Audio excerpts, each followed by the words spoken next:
In our previous installment of the Top 20 Military Strategies, we examined a diverse range of military approaches. We covered numbers 20 to 15, driving deep into Fabian's strategy, the audacious blitzkrieg, the ruthless scorched earth policy, siege warfare, and the proven night attack.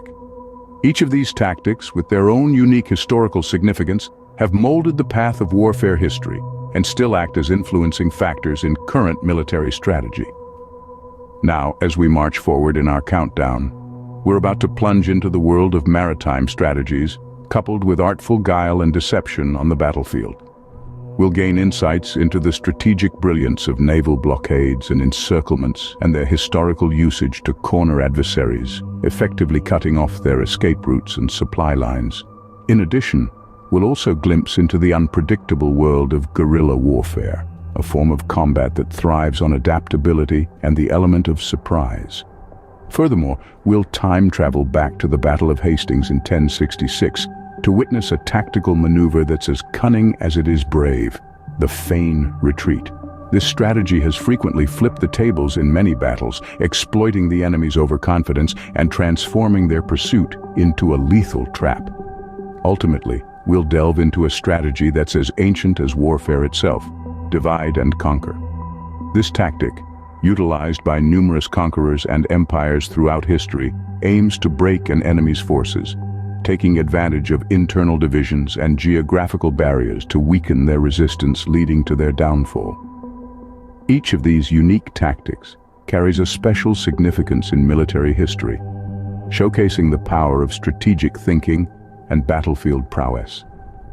They stand as a testament to humanity's innovative spirit in adversity and the relentless quest for victory at all costs.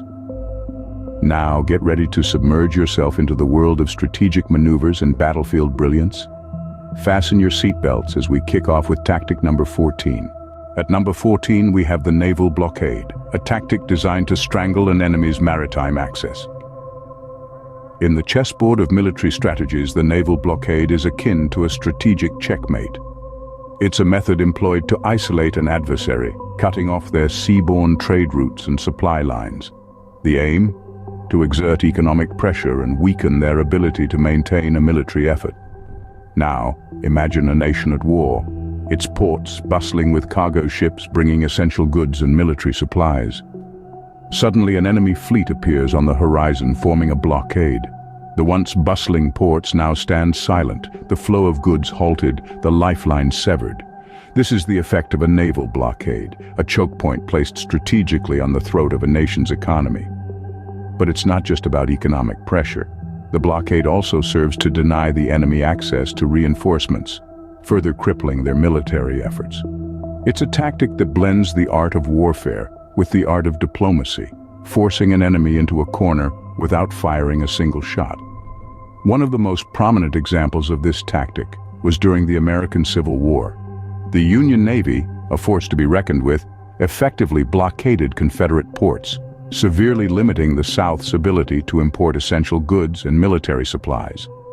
This blockade played a significant role in tipping the scales of the war, contributing to the decline of the Confederate war effort. So, what's the takeaway here? Naval blockades are more than just a show of naval might. They're a strategic tool, a silent weapon that can bring an enemy to its knees without a single bullet being fired. It's a reminder that in the theater of war, it's not always about the size of your army, but the strategy you employ. Naval blockades, an effective way to choke your enemy's resources, proving the old adage that the pen, or in this case the ship, can be mightier than the sword. Sliding into number 13 is the tactic of the underdog guerrilla warfare.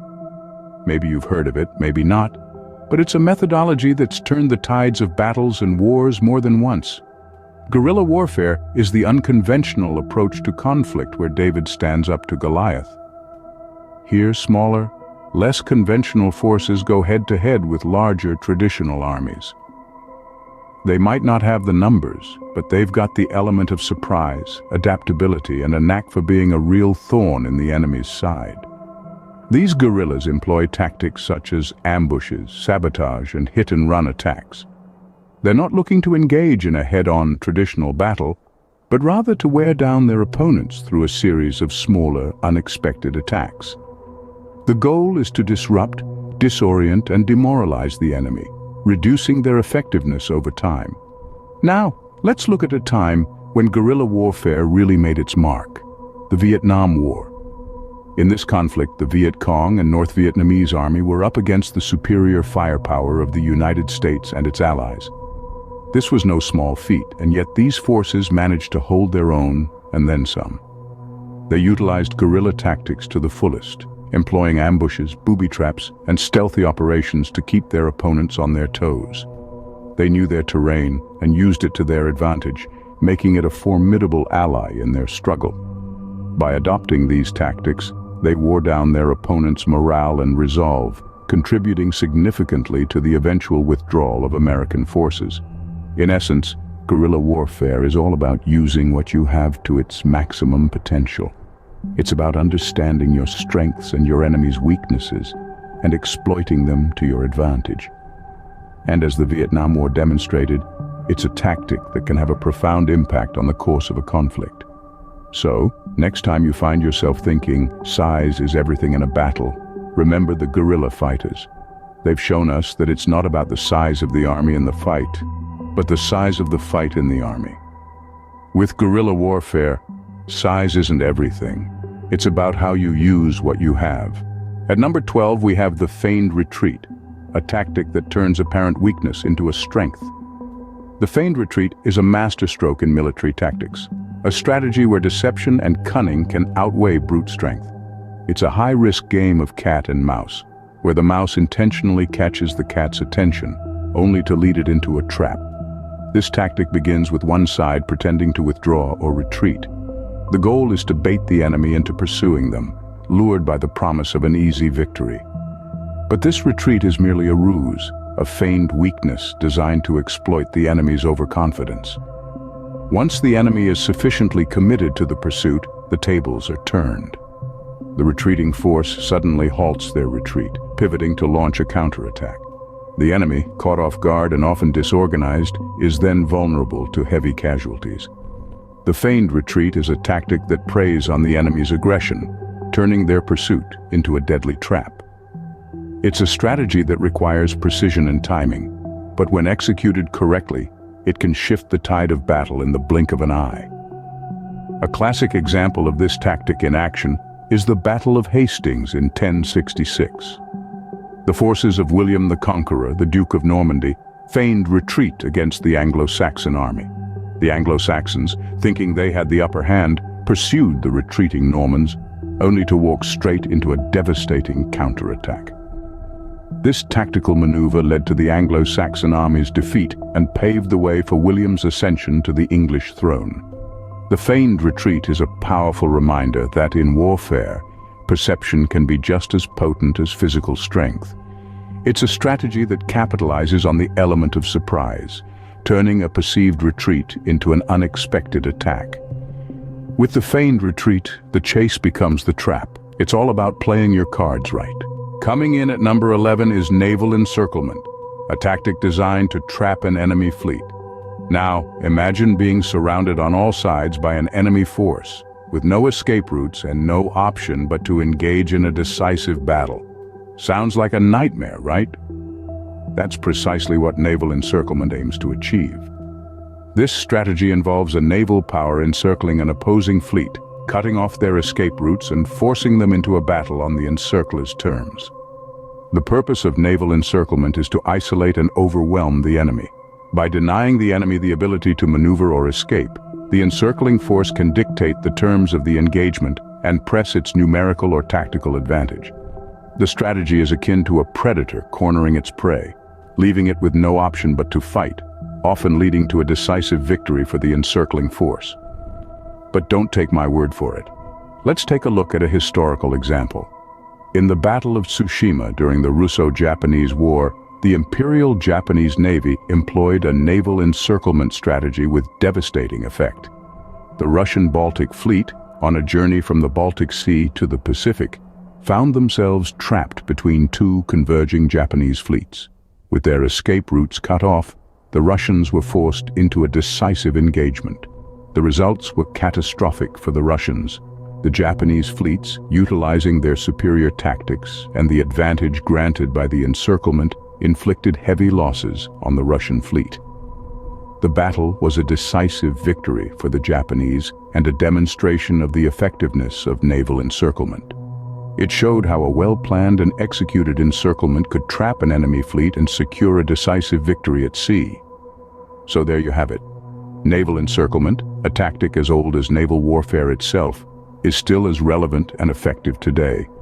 It's a strategy that takes patience, planning, and a keen understanding of naval tactics. But when executed correctly, it can trap an enemy force and tilt the scales of battle in your favor. Naval encirclement, when escape isn't an option, victory can be within your grasp. And finally, at number 10, we have the classic tactic of divide and conquer. This strategy traces its roots back to the earliest days of warfare, standing the test of time for its effectiveness in breaking down the enemy's strength. The essence of divide and conquer lies in its name. It's all about fragmentation, about causing division within the enemy ranks, whether it's through exploiting internal tensions, leveraging geographical barriers, or manipulating alliances. The aim is to disrupt the unity and cohesion of the enemy, making them easier to defeat in more manageable portions. The beauty of this tactic is its adaptability. It's not confined to the battlefield. It can be just as effective in the political arena, in negotiations, or in any situation where there's a need to weaken an adversary's power. It's a strategy that can be as subtle as a whisper or as blatant as a cannon blast, but its impact is always profound. Throughout history, many conquerors and empires have used this strategy to their advantage. They recognized that a united enemy is a formidable one, and they sought to break that unity, to shatter it into pieces that could be easily swept aside. Consider the Roman Empire, for example. They expanded their territories by pitting tribal factions against each other, dividing their forces and making them easier to conquer. Or take a look at the British Empire's rule in India, where they exploited religious and ethnic divisions to maintain control over a vast and diverse population. In both cases, divide and conquer proved to be a highly effective strategy. But this tactic is not without its risks. It requires a deep understanding of the enemy, a keen sense of timing, and a delicate touch. Mishandled, it can backfire, resulting in an enemy more united and determined than before. Yet when executed correctly, divide and conquer can be a game changer, a strategy that can tip the scales in favor of the user, breaking down the enemy piece by piece until their resistance crumbles. Divide and conquer, a tactic as old as warfare itself, proving that unity truly is strength. And there you have it, tactics 14 through 10, but the countdown is far from over. Get ready for the next episode of our series on ancient military tactics. We're diving into 5 strategies that changed the game in warfare. From the brutal discipline of decimation to the ingenious pincer movements, these tactics are about to take center stage. Don't miss out, subscribe and hit the notification bell so you'll be the first to catch the action. Please comment for any future videos you would like to see us make.